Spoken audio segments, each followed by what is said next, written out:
Chris, we've historically talked a lot about the 4-year election cycle. Right.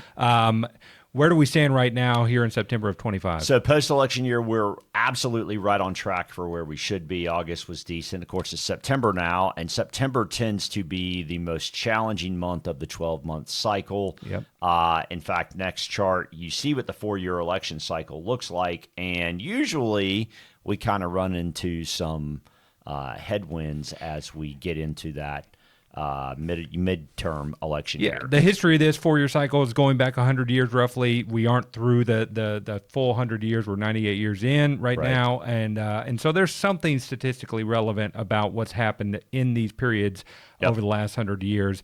And as you say, September looks to have a little bit more of a challenging period. Certainly, the last time that happened, 21 into 22, it definitely that story definitely fits. That's right. Well, supporting this idea that September can have some trouble is we have been through a good period here recently, and a good August, as a matter of fact, right? Ryan Dietrich has shown that, when an August is up at least 1% and has had 5 all-time highs, there has not been a September that has been positive since 1950. Yeah, and I mean, that's good information. It doesn't mean the market has to go down. Absolutely not. Rules are made to be broken. Yep, but that's a pretty good track record. Meanwhile, over the last 100 days, we've had S&P 500 performance that's greater than 25%, which is bananas. It is bananas. And here are about a dozen times before where that's happened. The batting average is pretty good.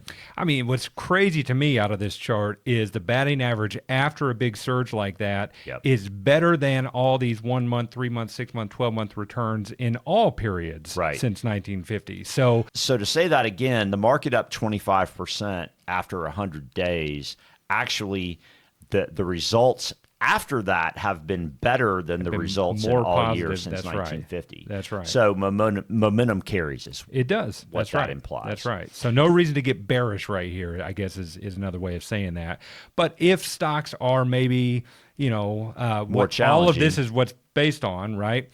Are there alternatives to stocks? There are, and one that's pretty interesting out there is gold. This is a chart from All-Star Charts, and in every major currency, gold is up. So if you're denominated in Canadian dollars, British pounds, euro, Swiss franc, whatever it is, I mean, gold's up. Breaking through those ceilings over a long history at this point. So if September's challenging, or if, heading into the next year, it's modestly challenging, you can definitely do things from a risk management standpoint. There are things that are working, not just besides stocks. Yeah.